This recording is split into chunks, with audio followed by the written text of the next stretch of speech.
వీక్షకులారా, యెహోవా ఎల్గిబ్బోర్ శక్తివంతమైన నామంలో మీకు నా నమస్సు మాంజలి. నేటి టంగ్ ట్విస్టర్ బేత్ బయల్ మేయోను. ఇది రూబేను స్వాస్థ్యము. ఇలా 5 సార్లు ఫాస్ట్గా పలకండి. దీన్ని మనం యెహోషువ గ్రంథం 13-17లో చూస్తాం. ఇక్కడ రూబేన్ జీవితంలో ముందుగా జన్మము, పేరు. రూబేను యాకోబు లేయాల ప్రథమ సంతానం. రూబేను అనగా ఇదిగో ఒక కొడుకు అని అర్థం.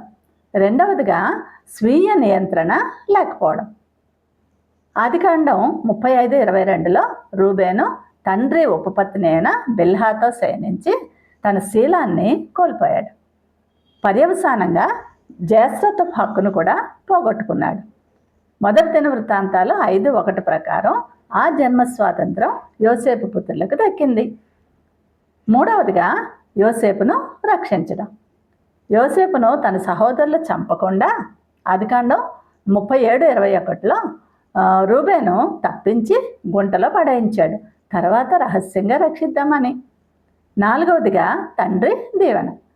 యాకోబు ఆదికాండం 49:3లో నా శక్తియు నా బలము యొక్క ప్రథమ ఫలమును నా ఔన్నత్యాతిశయమును నా బలాతిశయమును నీవే అంటూ రూబేన్ను ఆశీర్వదించాడు. అంతేకాక నీళ్ల వలె చంచలుడవు అంటూ శపించాడు కూడా. వ్యభిచారం పాపమని 10 ఆజ్ఞల్లో ప్రభు నేర్పించారుగా. ఆ వ్యభిచారాన్ని దేవుడు విగ్రహారాధనతో పోలుస్తున్నాడు. ఫ్రెండ్స్, మన శరీరాలను క్రైస్తవులముగా ఎల్లప్పుడూ అదుపులో ఉంచుకోవాలి. అది డబ్బైనా, హోదా అయినా, అధికారమైన, పదవికాంక్ష అయినా, ఏ విగ్రహమైనా కానివ్వండి, విడిచిపెట్టేసి నీకోసం నా కోసం ఆ సిలువపై ప్రాణం అర్పించి తిరిగి లేచిన ఆ యేసునొద్దకు రా.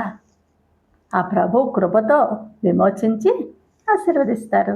Thank you. God bless you all.